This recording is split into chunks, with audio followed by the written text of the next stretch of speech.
YBY नि याव हाबनायखौ लानानै बारग' एनडिबिफोरा बेयाव लोब्बा दं होननानै ससियेल मिडियायाव सम सम गोसारगासिनो दं।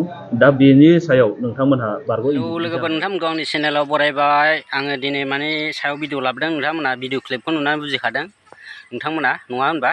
थ' लोगोफोर भिडिअखौ मोजां मोनबा लाइक खालाम, कमेन्ट खालाम आरो जायफोर चेनेलाव गोदान चेनेलखौ साबस्क्राइब खालाम लोगोफोर अननानै।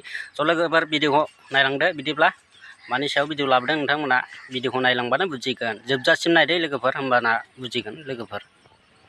लोब्बा दं होननानै ससियेल मिडियायाव सम सम गोसारगासिनो दं।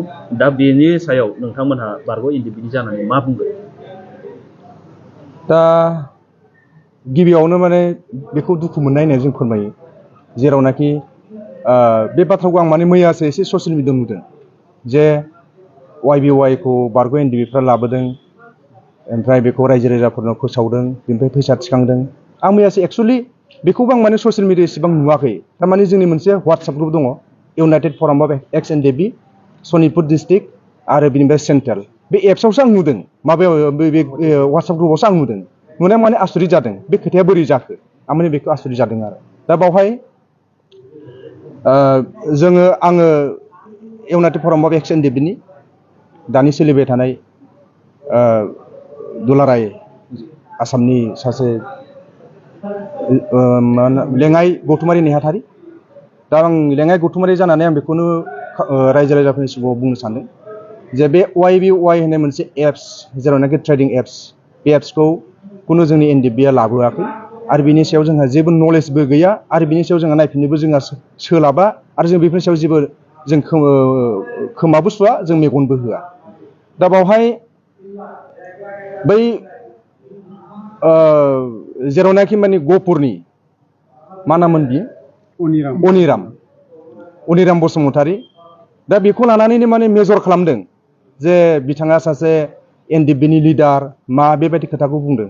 खिन्थु एक्सुवेलि जों जेसेबांखिनि एनडिबिआव थाबोदों, खिन्थु जों बेखौ लिडार आरो केडार होननानै जों सिनायबोफेराखै आरो जों मिथिया।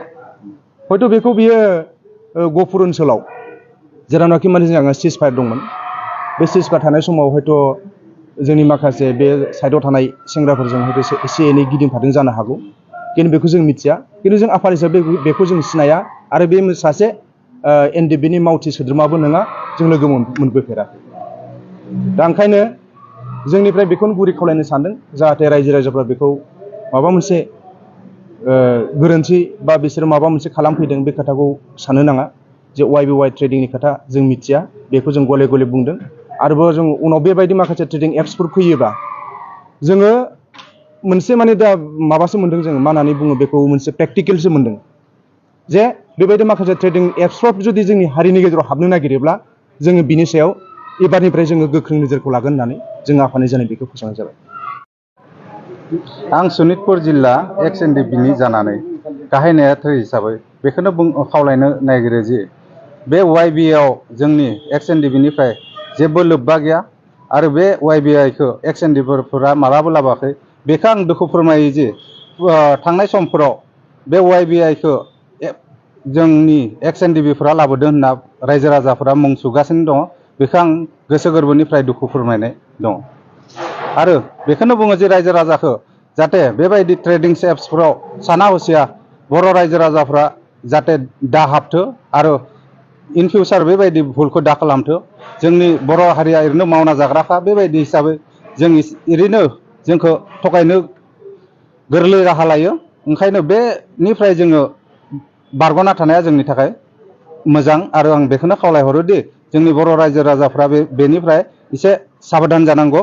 आंनिफ्राय एक्स एनडिबिनिफ्राय गाहाय नेहाथारि हिसाबै बेखौनो खावलायहरनाय थाबाय।